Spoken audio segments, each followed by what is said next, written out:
Sanibonani, welcome back guys kwenye i-video. Ngiyabonga kakhulu ukuthi ngijoyine. Thank you very much.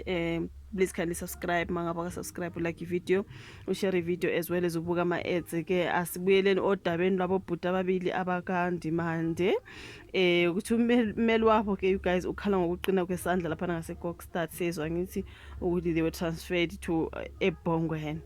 La ukuthi akudlalwa ke. Remember when it was uKhethi Matlala kwathiwa his lawyers are trying by all means ukuthi asuswe eBhongweni abuyele back to at least somewhere around Joburg, as well as uThabo Bester naye kwathiwa okay use-transferred to eBhongweni. Kwathiwa we bayazama abameli bakaThabo Bester. There's actually another story ngisibonile lana about Thabo Bester yesterday, you know, trying ukuthi akasuswe eBhongweni like kuthiwa akudlalelwa ke lapha negazi ijele eliqini ukuthi liqine umthetho khona ukuthi uqinile ke akudlalwa. That's why labo bhuti abafana boThabo Bester naboKhethi Matlala nalaba aba-accused ke ngokubulala u-AKA, ikakhulu laba ababili ababanjwa le ngaseSwatini kazi bahlala ngaseSwatini isikhathi eside baze babuyiswa la. Sezwa kuthiwa nabo they were transferred to eBhongweni, remember? Okay, ngaze ngathandaza ukuthi inkosi yami uShebeshethi, you know what I mean, ngumlandeli kaShebeshethi you guys. So anyways, so ukuthi umeli walabo bhuti bakandimande ke guys ukhala ngokuqina kwesandla laphiyana eKokstad. Kuthiwa zibe yakudlala ke izelamane ezimbili ke zakandimande, uMalusi Ndimande noGezani. Ngisiyabonga Gezani Ndimande abathweswe kamacala amahlanu okubulalwa ukubulawa mhlambe asithi mhlambe okubalwa kuwo ke kwakubulala umrep Khinan aka Forbes nompheki ke uTibelo Tips Motswane. Kuthi abawuhoxile umkhankaso wabo ke wokulwa ke nokugcina kwabo ejele iBhongweni Super Maximum Correctional Facility eKokstad. Okay, kuthi abawuhoxile ke lo mkhankaso you guys.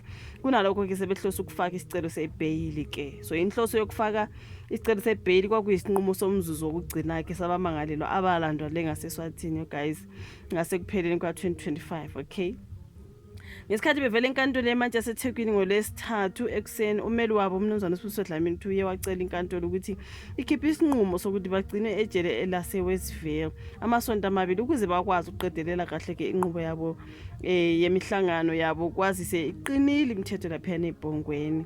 So kuthiwa kuDlamini uye wakhala ngokuthi imihlangano yabo ejele ibiqashwe ngesolokhosi.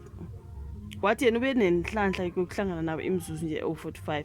Ubikele imantshi ukuthi umantshi uIfan, I think this is Ifan Khalil, ukuthi ke lezi izelamani zizohlanganyelwa ke nalaba abanye abawu5 if you do remember.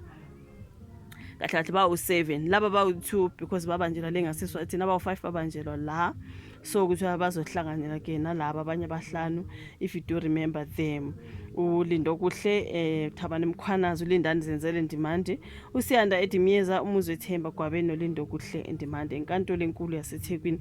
Lapho ke sokunqunyelwe khona ke izinsuku zokuqhulwa kwamacala aboke ngoJuly. So ukuthi bazohlanganiswa ke sazi ukuthi bawu7 nkosamba isikhombisa. So yeah man, so kunaloko ke sebehlosa ukuthi bafake isicelo sebail kunokuthi ke bazame ke bebebhizi ngalo bukhankaso wabo ukuthi bacela nkosi yami eBhongweni, hayi eBhongweni like I did not know ukuthi leli jele leli akudlalwa. Yamazi lo mfana othi akufakwa amakhala yo guys like yo hayi angazi bonke abameli bazama ngakho ngokusemandleni ukuthi ke ama clients wabo asuswe eBhongweni. Akazi bayaphumelela na kunzima you guys. So this is about uMalusi no Siyabonga Ndimande ababanjwa le eSwatini bahlala ke baze balethwa ke back to eSouth Africa. Sezwa kuthiwa ke hayi sebelahlelwe ngaseBhongweni.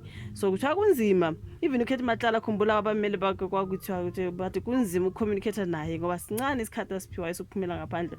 Awuphumeli ngaphandle ukuthi uhlala ngaphakathi uba nemizuzu nje embalwa yokuphumela ngaphandle ubona ilanga nje kancane ubuyele ngaphakathi. So if bayemakhoti into ekanjalo, so kunzima abameli ukuthi benze umsebenzi wabo you guys, okubamela ukuthi babonane baxoxisane na yonke into ngoba umthetho uqinile ngale allegedly yona into abakhuluma ngayo you guys, ukuthi abameli bakhala ngokuqina kwesandla lapha ngaseKokstad. So kufanele you guys ijele umthetho uqine because emajele ngathi sekukuningi iziboshwe ezinama-TV nama-phone nama-Wi-Fi and everything.